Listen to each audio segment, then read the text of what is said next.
warahmatullahi wabarakatuh. Halo semuanya, perkenalkan nama saya Nur Asila Kiana dari kelas 11C.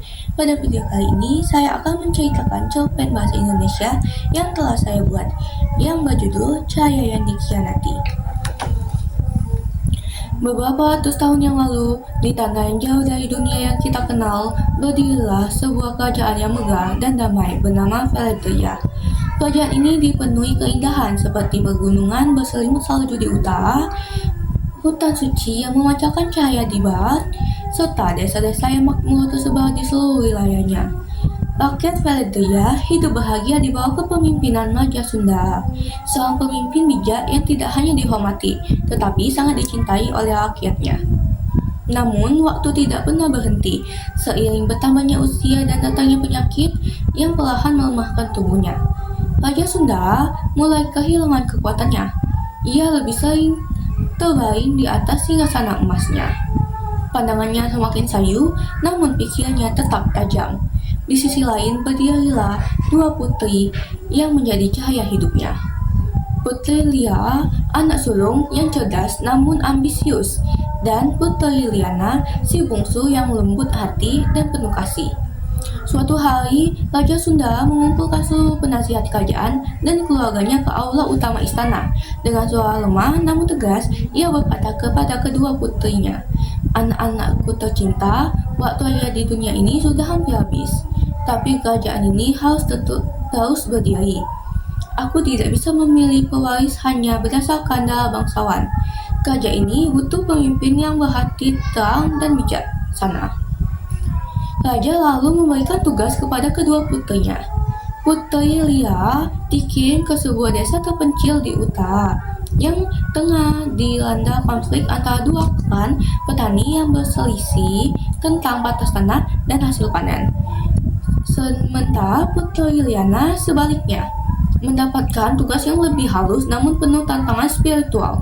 Ia harus pergi ke hutan suci di barat untuk menemukan akar cahaya, sebuah akar dari pohon tertua yang hanya akan tumbuh dan bersinar jika didekati dengan hati yang bersih dan niat yang murni.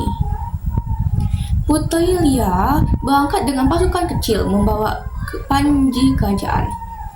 Setibanya di desa, ia melihat kekacauan dan kebencian yang meliputi masyarakat. Alih-alih mencoba mendamaikan dengan kata-kata dan empati, ia memihak salah satu klan, menindas yang lain, dan menegakkan ketertiban dengan rasa takut, bukan cinta. Para petani tunduk kepadanya, namun diam-diam menyimpan luka dan dendam. Sementara itu, Putri Liana berjalan sendirian menembus hutan yang gelap dan sunyi. Langkahnya menyusuri jalanan yang ditumbuhi duri dan dipenuhi bisikan pohon tua. Ia membantu burung yang terluka, memberi makan rusa yang kelaparan, dan bahkan menangis ketika melihat seekor kelinci yang hampir mati. Namun, di tengah kegelapan dan kesunyian, ia tidak pernah berhenti tersenyum. Setelah berhari-hari, di hadapannya muncul pohon tua yang menjulang tinggi, dan dari akar pohon itu tumbuhlah seberkas cahaya hangat atau akar cahaya yang perlahan mengambang ke telapak tangannya. Hutan menjadi sunyi, seolah mengakui ketulusan hatinya. Beberapa hari kemudian, kedua putri kembali ke istana. Para pengawal dan penasihat menceritakan kepada Raja Sunda tentang apa yang terjadi. Mendengar kisah itu, Raja Sunda menatap Liana dengan mata terkaca-kaca. "Anakku," katanya dengan suara bergetar, hati yang murni lebih terang dari 1000 bintang. "Kau adalah cahaya harapan Valedria. Kaulah yang pantas menggantikan ayah." Namun kabar itu menjadi bara dalam hati Putri Lia. Malam itu ia duduk sendiri di kamarnya. Wajahnya dipenuhi amarah dan kesedihan. "Mengapa aku yang berusaha keras malah diabaikan?" pikirnya. Dalam gelap, ia membuat keputusan keji, yaitu menghilangkan Putri Liana demi tahta kerajaan. Tengah malam, ia mengetuk pintu kamar adiknya sambil membawa secangkir teh panas. "Selamat, adikku," katanya dengan senyum palsu. "Kau memang layak menjadi ratu. Mari kita rayakan bersama." Liana yang tak pernah meragukan cinta kakaknya meminum teh itu tanpa curiga. Beberapa waktu berlalu, tubuhnya mulai bergetar, napasnya terputus-putus, dan ia jatuh ke lantai.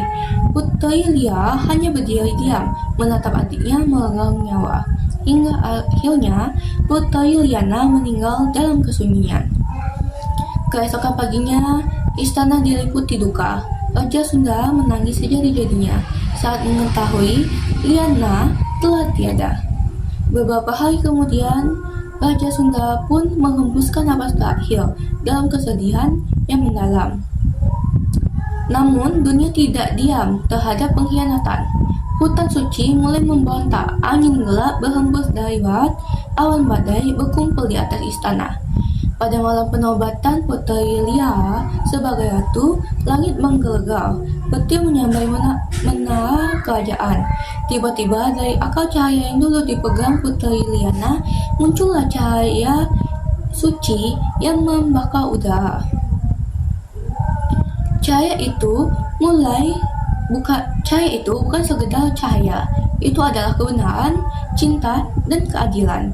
Api putih menyambar Putri Lia, membakar tubuhnya dalam angin pusaran yang bercahaya. Ia menjerit, tetapi suaranya tenggelam dalam gemuruh badai. Dalam hitungan detik, ia lenyap tanpa jejak. Kerajaan Valedria kehilangan segalanya, mulai dari raja yang bijak, putri yang berhati lembut, dan bahkan tahtanya. Istana yang megah ditelan oleh hutan perlahan-lahan menjadi reruntuhan yang ditumbuhi lumut dan pohon-pohon tua. Namun, legenda tentang Putri Liana tetap hidup. Konon, jika seseorang berjalan cukup jauh ke arah barat melewati hutan yang sunyi dan mendengarkan bisikan pohon-pohon tua, ia akan melihat cahaya samar yang bersinar dari tanah. Itulah akar cahaya yang dulu tumbuh karena kebaikan hati seorang putri. Cahaya yang tidak akan pernah padam karena cinta sejati tak pernah mati. Sekian yang bisa saya sampaikan. Terima kasih. Wassalamualaikum warahmatullahi wabarakatuh.